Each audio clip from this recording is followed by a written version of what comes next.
Hello and welcome to my presentation on RippleVision, unobtrusive gaze-dependent guidance via directed wave motion in virtual reality. My name is Jérôme Kudnick and I'm a PhD student at the RheinMain University of Applied Sciences. So let us jump right in. VR allows users to explore and immerse themselves in three-dimensional worlds. However, this three-dimensionality itself creates a challenge, which is that relevant information are not always visible in the user's focus, as they can simply be obstructed, outside their field of view, or even behind them. To tackle this challenge, so-called gaze guidance techniques are used. You can see one of these techniques here on the right, which is this big red arrow and which tells the user to look on the left side. However, there is the question, how can we design these techniques to grant an effective 360-degree guidance without actually impacting the user's immersion and their experience of the virtual world? This is where our idea comes in. We want to use gaze-dependent directed wave motion, which modulates brightness and stereo inverse. With this, we want to lower the obstruction which other gaze guidance techniques cause the content as much as possible. Also, we want to not directly manipulate or add any content inside the scene and not affect anything the user sees in their directly foveal area. And all of this while the technique itself works entirely in screen space. But before getting to our technique, let us first talk a little bit about related work. In general, gaze guidance techniques can broadly be understood in 4 categories. The first category is directness. Direct techniques are techniques that do not need to be understood or interpreted for them to work, while indirect techniques actually need to be interpreted to show any effectiveness. A very simple example is the arrow that I just showed you in the introductory slide. An arrow is an extremely effective guidance tool, however, at some point we learn how to interpret it, so it is an indirect technique. Next, we have subtlety. Techniques are usually either overt or clearly visible or subtle. For example, here on the top right, we have a technique called warp vision. This is a technique that curves the space around a point of interest. This is a subtle technique which tries to lower its impact on immersion. However, this might also reduce its effectiveness. On the other hand, we have overt techniques. These are techniques that are clearly visible, like the one on the bottom right here, that uses big red moving circles that move toward the point of interest and are clearly visible. However, these circles have a large negative impact on immersion. Next, we have coverage. Coverage refers to whether techniques are able to guide the user to point of interests outside of their current field of view or only to in-view point of interests. Last, we have diegesis. Diegetic techniques refers to techniques that are actually part of the virtual world itself. And as part of the virtual world itself, it allows the techniques to act more overt without actually impacting the immersion. For example, here on the bottom left, we have the technique called high five, which uses bee-like swarm motions to actually draw the attention. The big downside of diegetic techniques is that these are not generally usable in all virtual environments, since virtual environments can differ quite a lot, and a swarm of bees, for example, would probably not fit into a moon simulation. As for our technique, we propose RippleVision. This technique uses waves that propagate from the gaze point to the point of interest, as you can see here on the image on the right, where the waves originate here from this gaze position, shown by this eye symbol on top, toward the point of interest, which here is the orange sphere. The waves themselves are inside a circular slice which originates from the point of interest toward the gaze point. Inside the slice, the waves themselves are expressed as modulation in brightness, and the brightness itself is phase shifted for each eye. So as you can also see here in this video, when the left eye sees a darker wave, the right eye sees a lighter wave shift.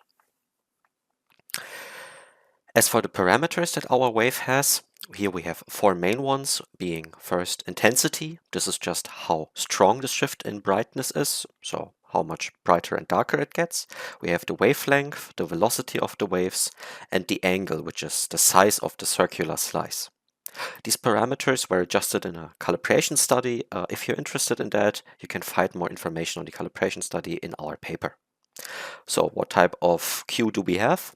Well, depending on the intensity that we use for our waves, it's either on the subtle side or on the very visible overt side of Q. The cue itself is not diegetic, as it is not itself part of the world. However, it allows for full coverage and of out-of-view objects. So if the object is behind the user, we can still use these waves to guide the user toward that position. Also, the waves itself are initially an indirect cue, as it first has to be understood that this is a technique that guides you where you're supposed to look at. As for the implementation of our technique, in general it was implemented in Unity as a shader, which was applied as a post-processing material to the camera. However, I would like to refer to the paper for more details. Here you can also find the link to our GitHub repository where we open sourced our code. We evaluated our technique in an application study with 21 participants in 2 virtual environments. Here we used a search task in which the participants had to find a specific object inside a scene. In our artificial scene, the participant was surrounded by many geometric objects circulating slowly around the participant in randomized directions with randomized colors, and the task was to find a sphere which was positioned exactly once somewhere in the scene. In the realistic scene, the participant stood inside a cyberpunk-like environment where the task was to find a hexagon among other annuli with 5 and 7 edges. To compare RippleVision against other gaze guidance techniques, we implemented 4 different ones. The first one here being arrow. This is a technique which simply uses 2 arrows, one directional one and another one directly positioned above the point of interest. This technique is meant to represent the fastest possible search inside scenes. Then we have the S-Wave and Warp Vision. These are the techniques that are already briefly mentioned in the related work section. And we have Dead Eye. This is the technique that only renders an object in one eye. And finally, we used 6 different parameter variations of RippleVision, which we got from our results of the calibration study. To give a visual impression of RippleVision, here a visual example. The gaze position is indicated by the small red dot, and you can see how quickly RippleVision allows the participant to actually find the target object. Here we got another RippleVision setting with a different wavelength, and finally a RippleVision setting with a much higher intensity.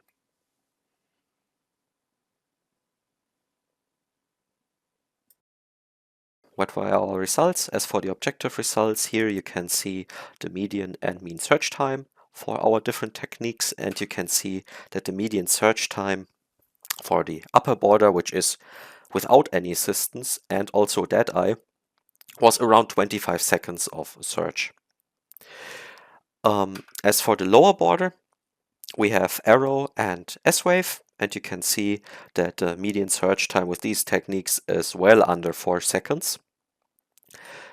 However, our proposed technique is a close runner-up and sometimes can even beat S-Wave depending on how we choose the parameters.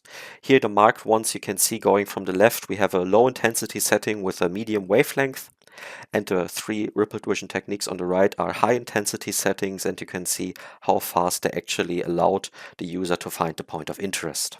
Now to take a closer look at our results, we employed the so-called survival analysis. Survival analysis gives us the probability of an event not occurring after a given amount of time, or in our case specifically the probability that a participant is still searching for the point of interest after a given amount of seconds. Here highlighted we see the unassisted search and Dead Eye, and we can see how in both cases after around 27 seconds there is still a 50% probability that the participant has not yet found the point of interest. As for arrow and dünn S-Wave, especially for arrow, we can see this very stark downward curve, which is almost a straight line, which shows that there's a probability of 0% that a participant is still searching for the point of interest after only 5 seconds. RippleVision has very similar stark downward curves, which show its effectiveness.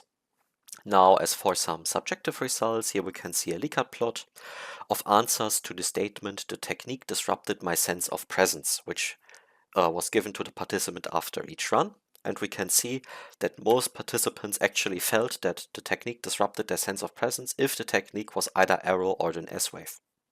While on the other hand, RippleVision barely disrupted the sense of presence at all, independent of which settings we actually used here.